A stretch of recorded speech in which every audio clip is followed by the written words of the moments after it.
यीशु मसीह के पाक और अजीम नाम में आप तमाम कलाम सिद्दीक़ देखने वालों की खिदमत में मैं पास्टर जावेद असलम सलाम पेश करता हूँ। अजीज़ों, आज एक और नए और अहम टॉपिक के साथ आपकी खिदमत में हाजिर हूँ। बड़ा ही अहम है, इसलिए मैं चाहूँगा कि आप शुरू से लेकर आखिर तक इस मैसेज के साथ जुड़े रहें, आखिर तक देखें, क्योंकि इसमें एक बहुत ही ज़बरदस्त जो सवाल किया गया उसका जवाब देने जा रहा हूँ कि जब सूरज चौथे दिन बना तो रोशनी पहले दिन कहाँ से आ गई। जी, ये सवाल किया है डॉक्टर जाकिर नाइक के। पिछले दिनों वो पाकिस्तान के दौरे पर थे और कई शहरों में उन्होंने इज्तिमात किए हैं, जहाँ पर कई लोग जो है उनसे सवाल करने के लिए पहुँचे। बहरहाल जैसे जवाब दिए वो आपके सामने हैं, क्योंकि उन्होंने ये सवाल बाइबल पर उठाया है और किसी को जवाब देते वक्त, किसी नौजवान मसीही को जवाब देते वक्त डॉक्टर जाकिर नाइक ने कहा कि देखें, पैदाइश की किताब के पहले ही बाब के अंदर पहली गलती जो है वो मौजूद है, उसके बाद तो बहुत सारी गलतियां हैं। और वो गलती क्या है कि रोशनी पहले दिन बनाई जा रही है और सूरज जो है वो चौथे दिन बनाया जा रहा है। तो ये बड़ा ज़बरदस्त सवाल उन्होंने उठा दिया कि ये बाइबल में देखें बड़ी गलती है। आपके लिए ये मैसेज बड़ा ही अहम है ताकि आप ठीक बाइबल को समझ सकें और ऐसे सवाल करने वाले या ऐसे एतराज़ करने वाले जो बाइबल को नहीं समझते, वो आपके ईमान को कमज़ोर ना कर पाएँ, आपको गुमराह ना कर पाएँ। मैं एक बात साथ में ज़रूर करना चाहता हूँ कि डॉक्टर जाकिर नाइक ने अरबी सीखी, अरबी पढ़ी, अरबी को वो समझते भी हैं। काश कि वो बाइबल की ज़बान को भी समझते तो तब वो इसको समझ पाते और आज वो इसको गलती ना कह रहे होते। क्योंकि उर्दू तर्जुमा में जब पढ़ते हैं तो पहले दिन रोशनी और चौथे दिन सूरज, लेकिन इब्रानी मतन में, क्योंकि पुराना अहदनामा जो है वो इब्रानी ज़बान में लिखा गया, जब इब्रानी ज़बान में हम देखेंगे तो ये कोई मुश्किल है ही नहीं और ना ही गलती है, बल्कि मैं ईमान रखता हूँ कि इस मैसेज के आखिर में आप अपने मसीही ईमान पर और मजबूत होंगे और बाइबल पर आपका ईमान और यकीन और पुख्ता हो जाएगा। पहले गौर करते हैं दिनों के ऊपर कि ये दिन कौन से हैं, क्योंकि बाइबल में चंद एक दिनों का जिक्र हमें मिलता है। और सबसे पहले मैं जिक्र करूँगा अपने 24 घंटे के दिन का, जिसमें 12 घंटे दिन या कुछ घंटे कम ज़्यादा कर लें, मेरा मतलब 24 घंटे का दिन है, जिसमें दिन और रात मिलाकर एक दिन कहलाता है, जो 24 घंटे का दिन है। और इसके अलावा हम हिजकिय्याह की किताब में पढ़ते हैं कि तेरे लोगों के लिए एक दिन एक साल के बराबर रखा गया है। तो यहाँ पर हमें यह भी नज़र आता है कि एक दिन एक साल के बराबर भी है। और उसके बाद हमें ज़बूर की किताब में मिलता है कि खुदा की नज़र में 1000 बरस ऐसे है जैसे कि एक दिन जो गुज़र गया। और पतरस रसूल अपने दूसरे ख़त में और उसके तीसरा बाब और गालबन उसकी 8वीं आयत है, वहाँ पर लिखा हुआ है, आए अजीज़ों, ये बात तुम पर पोशीदा ना रहे, खुदा के नज़दीक एक दिन 1000 बरस के बराबर है और 1000 बरस एक दिन के बराबर है। 24 घंटे का दिन, फिर एक साल का दिन और फिर 1000 साल का दिन, ये हमें बाइबल में मिलता है। अब आते हैं इस सवाल की तरफ कि ये दिन कौन सा है जिसमें रोशनी पहले दिन बनाई गई और सूरज और चांद जो है वो चौथे दिन बनाए गए। तो अजीज़ों, जब हम कलाम मुकद्दस को पढ़ते हैं तो बाइबल मुकद्दस में पैदाइश की किताब पहले बाब में लिखा हुआ है, खुदा ने इब्तिदा में ज़मीन और आसमान को पैदा किया और ज़मीन वीरान और सुनसान थी और गहराओं के ऊपर अंधेरा था और खुदा की रूपानी की सतह पर जुम्बश करती थी। और खुदा ने कहा कि रोशनी हो जा, और रोशनी हो गई। और खुदा ने देखा कि रोशनी अच्छी है और खुदा ने रोशनी को तारीकी से जुदा किया और खुदा ने रोशनी को तो दिन कहा और तारीकी को रात, और शाम हुई और सुबह हुई, सो पहला दिन हुआ। तो यहाँ पर सिर्फ रोशनी ही पहले दिन नहीं बनी है, रोशनी के ऊपर जोर दिया जा रहा है कि पहले दिन रोशनी बनी है। उससे पहले हमें जिक्र मिल रहा है कि खुदा ने ज़मीन और आसमान को पैदा किया। तो आसमान के लिए जो इब्रानी वर्ड है वो जमा का सिगा है, यानी ज़मीन और आसमानों को पैदा किया। तो तो कितने आसमान है, इस वक्त मैं इस बहस में तो नहीं जा रहा हूं, लेकिन आसमानों को पैदा किया। सो हमारा जो असल मुद्दा है वो ये है कि रोशनी पहले दिन बनी है। तो ये दिन जो है वो है कौन सा? तो पहले ये जान लीजिए कि पहले दिन में रोशनी ही क्रिएट नहीं हुई, जमीन भी क्रिएट हुई है और आसमान भी क्रिएट हुए हैं। तो ये पहले ही दिन की क्रिएशन में जमीन, आसमान और ये चांद, ये सूरज, ये सितारे, ये सब पहले दिन की क्रिएशन है, जिसे खुदा की कदीम सनतें कहा गया है। और ये कितने सालों पर मुहित है कोई पता नहीं है। ये अरबों करोड़ों साल भी हो सकते हैं, हमें पता नहीं है कितने सालों तक ये सारा सिलसिला चलता रहा। लेकिन जो मैं बात बताना चाह रहा हूँ, यहाँ जो पहला दिन है ये ना तो हमारा 24 घंटे का दिन है, ना ही ये 1 साल का दिन है और ना ही ये 1000 साल का दिन है।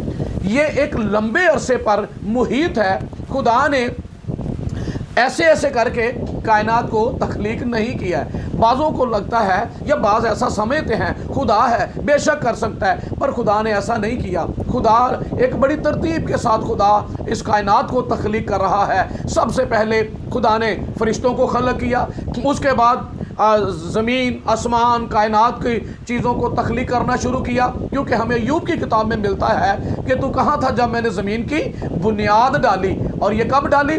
जब सुबह के सितारे मिलकर गाते थे, खुदा के सब बेटे खुशी से ललकारते थे। ये फरिश्तों को कहा गया। इसका मतलब है कि ज़मीन की बुनियाद डालते वक्त जो है वो जब बनाई गई, चांद, सूरज, सितारे और जितनी गैलेक्सीज हैं, पता नहीं, साइंस से आप मालूम कर लीजिएगा कि हज़ारों हैं, लाखों हैं, लेकिन कई हैं जो अभी तक नज़र भी नहीं आई हैं, जो काउंटिंग में भी नहीं है।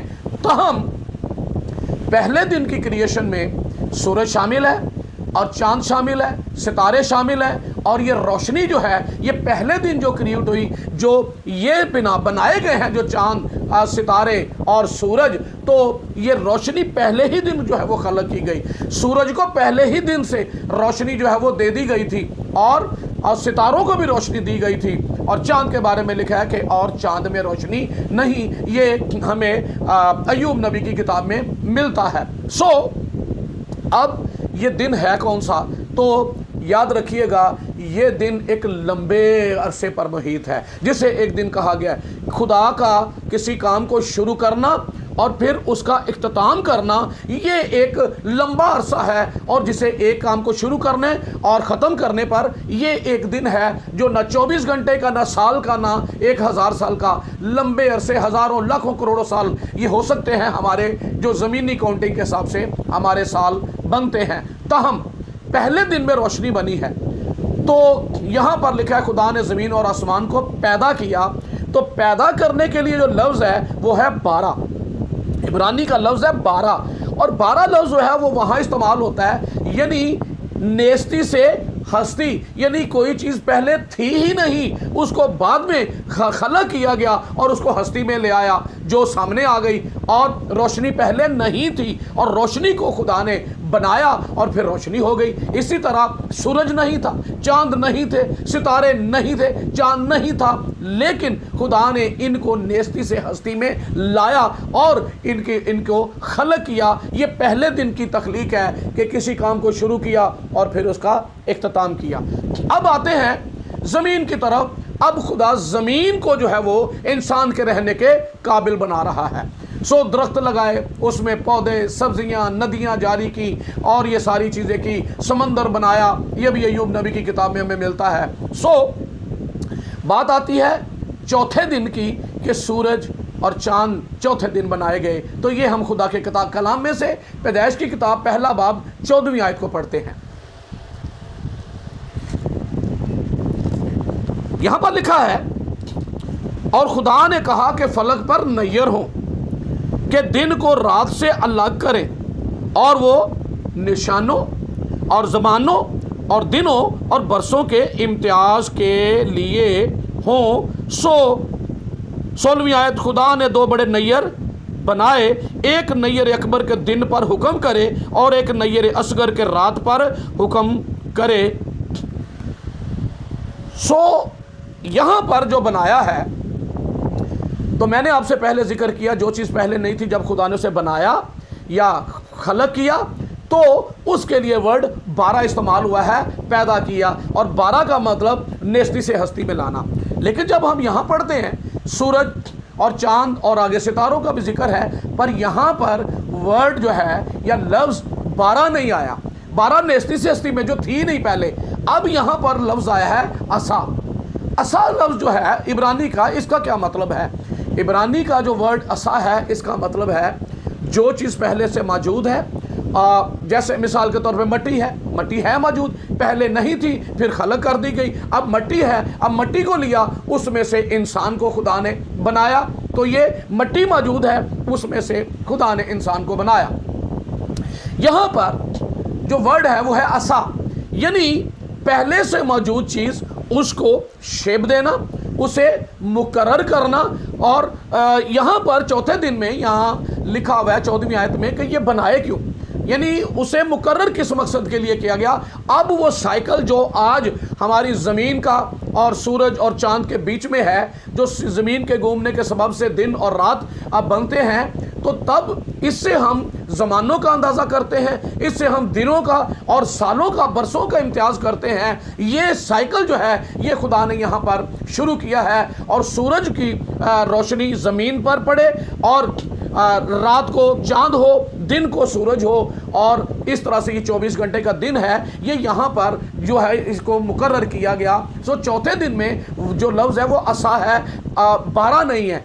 वो रोशनी जो पहले दिन थी, सूरज और चांद भी पहले से और सितारे पहले से मौजूद थे, लेकिन यहाँ ज़मीन पर उनकी ज़िम्मेदारी कुछ लगाई गई है, उन्हें मुकर्रर किया गया है, रात को चांद, दिन को सूरज, और यूं एक साइकिल बनता है जो हमारे 24 घंटे का है। सो कोई किसी किस्म के उसमें इबहाम में ना रहे, गलती है, गलती नहीं है।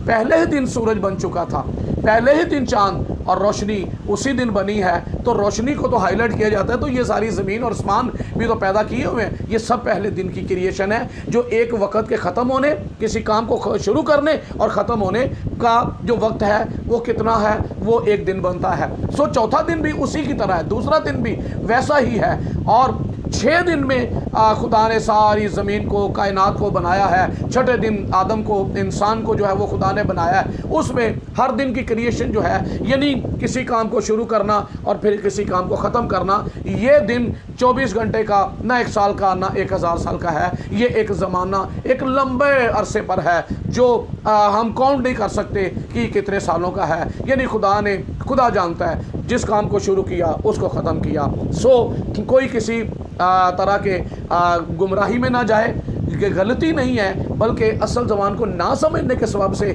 ऐसे लोग जो है वो सवालात करते हैं, और जब ये तनकीद और मुनाजरे करते हैं तो यकीनन जानते भी होंगे, लेकिन जानबूझकर आम लोगों को गुमराह करने के लिए इस्तेमाल करते हैं, क्योंकि जो सिर्फ उर्दू जानते हैं वो परेशान हो जाएंगे कि यार ये तो वाकई इसमें तो हमें वाकई इसने तो जो तवज्जो दिलाई है, तो ऐसा हरगिज़ नहीं। चौथे दिन का जो जिक्र है ये पहले से मौजूद थे, यहाँ पर उनको मुकर्रर किया गया। ये साइकिल है जिसका जिक्र हमें मिलता है कि स्पेशल यहाँ लिखा हुआ है ज़मानों के इम्तियाज़ और दिनों के इम्तियाज़ के लिए हो। उम्मीद है आपने इस बात को अच्छी तरह से समझ लिया होगा, और पहले से आप बाइबल पर ज़्यादा यकीन करने वाले बन गए हैं। खुदावंद आपको बरकत दे, आमीन।